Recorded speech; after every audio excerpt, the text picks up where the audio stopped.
diasah.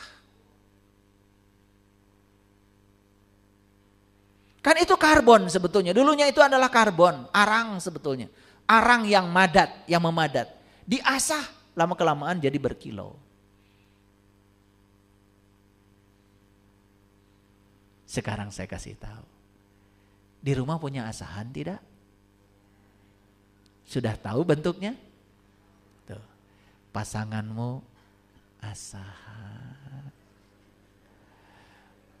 Anakmu yang cerewet asahan. Anak yang tidak sesuai dengan keinginanmu asahan. Usaha gagal asahan. Bisa melihat semua asahan? Itu yang disebut dengan silih asah. Taeta tengarti. Rekumah silih asah kalau kita tidak pernah bersatu. Ini golok ingin tajam, ada asahan. Tidak mau disentuhkan tuh asahan pada golok. Nggak akan tajam. Jadi kalau golok menolak bertemu dengan batu asahan, moal seket. Nah, kita ini selama ini menolak batu asahan. Makanya mintul. Pengen nyubit saya sama kalian itu. Sebegitu banyak berkah dari semesta untuk mengasah kita, kita tidak mau menerimanya.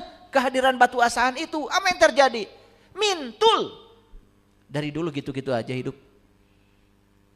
Teu bisa akur. Ya Allah.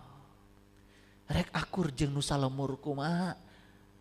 Nu sakasur wae teu akur. Jangan mimpi menjadi sumber cahaya, sumber cinta. Bohong. Kita harus jadi sumber cinta bagi orang yang terdekat dengan kita dulu. Sok buktikan. Gitu. Pulang dari sini harus berubah. Biar orang di rumah mau ngaji besok ke sini. Ya. Jadi saya pernah menyadarkan orang. Begitu selesai dibuka mata kalbunya, kemudian dia sholat. Dan saat itu sholat pertamanya dia. Begitu nyampe ke rumahnya, begitu assalamualaikum. Bilang assalamualaikum aja nyampe rumahnya disebut kesurupan.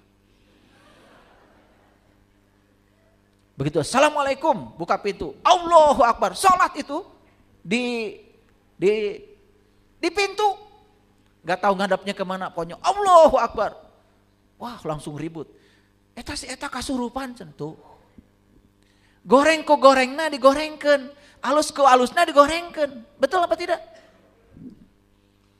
Kemudian setelah itu dia mengundang saya ke rumahnya dan saya kasih tahu, keluarganya bilang, diapakan anak saya bisa berubah seperti ini? Saya kasih tahu. Saya hanya menerima dia apa adanya. Orang jahat hari ini masih punya masa depan. Orang suci hari ini pun mungkin pernah punya masa lalu. Jadi gak usah kecil hati kalau mau berubah. Dia mau berubah karena saya menggunakan pendekatan yang lembut. Karena dia berkali-kali datang katanya kepada orang yang disebut dengan guru. Jawabannya sama. Kamu tidak akan bisa diampuni Allah, dosamu terlalu banyak katanya. Dikasarin seperti itu ya makin jahat.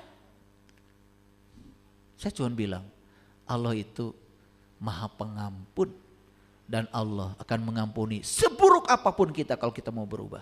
Liyaghfira lakallah ma taqaddama min dambika wa ma ta'akhkhar. Itu. Sekeluarga mau ngaji sama saya. Jadi gak usah ngajak pakai kata-kata. Yuk kita sekarang ajak pakai perilaku. Sebarkan pikiran positif, sebarkan kata-kata positif. Betul? Gak usah ngajak, gak usah. Kata orang Jawa, tidak usah menang dengan cara menghancurkan pihak lain. Kan gitu. Ya, tidak usah menang dengan cara mempermalukan pihak lain. Tidak perlu begitu. Orang bijaksana menangnya dengan cara yang bijaksana. Jadi kesimpulan, mau jadi cermin atau mau jadi lilin? Tadi mau jadi dua-duanya, betul? Untuk menjadi lilin, untuk menjadi sumber cahaya, kita harus bisa mengakses diri sejati kita yang aslinya adalah cahaya. Dan untuk menjadi cermin, kita harus menghaluskan permukaan kita, haluskan pikiran kita, haluskan kata-kata kita, haluskan tindakan kita. Biar orang merasakan kelembutan kita. Hanya dengan kelembutan semua yang kasar musnah. Sudah mulai terasa sekarang? Kegelapan bisa berevolusi menjadi cahaya? Ya? Yuk, jangan terjebak benar salah, baik buruk, senang tidak senang. Lihat semuanya sedang berproses. Karena alam semesta ini bekerja menurut hukum keseimbangan. Semua hanya sedang bertransformasi dari satu keseimbangan pada keseimbangan baru. Jadi longsor bukan bencana, longsor bukan musibah. Longsor itu hanya tanah sedang mencari tempat seimbangnya untuk dia. Gitu aja kok. Makanya jangan repot. Ya.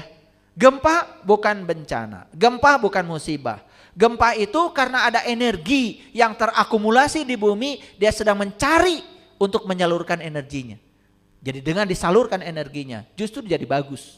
Daripada terus-menerus terakumulasi, bisa jadi letupan Gunung Merapi. Nah, kalau kita punya pengetahuan tuh begitu, semuanya menjadi baik-baik saja, semuanya menjadi luas. Ya? Oke. Sesungguhnya para pejuang tidak akan pernah merugi. Tidak mengenal kata henti. Tiap peluhnya akan menjadi mutiara, air matanya akan menjadi cahaya. Yuk, Ibu Bapak, kita ubah keringat kita dengan air mata kita menjadi cahaya. Hari ini air mata, besok harus jadi cahaya. Hari ini keringat, bau, besok harus jadi cahaya. Tahu caranya? Jangan berhenti terus. Coba, kalau saya gali sumur, bukan sumur bor ya, sumur yang digali kayak dulu tuh, zaman dulu. Kira-kira tubuh saya akan kotor enggak kalau gali sumur? Kotor. Terus saya gali, tambah kotor enggak? Tambah kotor. Kapan tubuh saya akan bersih? Kalau sudah sampai pada airnya. Nah, kita ini kadang-kadang belajar kayak gitu. Baru belajar sebentar. Ya kotor dulu. Kotor dulu. Makanya ketika belajar tauhid, yang ada pertama kali adalah keraguan. Makanya jangan ragu. Terus belajar, terus belajar. Kalau berhenti di keraguan itu, pindah lagi, ragu lagi, pindah. Mual beres. Maka di Quran dikatakan, wa allawis taqamu ala tariqat la asqainahu ma'an godako. Siapa yang teguh pendirian dalam satu jalan, dia akan meminum hikmahnya. Jadi kita tidak akan sampai pada air kalau berhenti saat tubuh kotor. Memang berjalan ke dalam itu akan kotor-kotoran dulu. Dihujat orang, diasingkan sama orang. Tenang, tenang. Nanti juga akan sampai pada pusatnya kesadaran. Di situ kita akan memancarkan cahaya bening, suci, bersih, indah, mulia. Baik, sekarang sudah jelas kajian kita hari ini bahwa semua yang gelap pasti berevolusi menjadi cahaya. Paham? Oke, mulai sekarang jangan melawan kegelapan. Yuk kita bermitra. Bermitra. Ya, karena gelap bukan musuhnya cahaya, tapi gelap adalah mitranya cahaya. Orang jahat bukan musuhnya orang baik. Orang jahat justru mitranya orang baik. Kalau bermitra, semua akan berevolusi menjadi cahaya. Terima kasih. Assalamualaikum warahmatullahi wabarakatuh.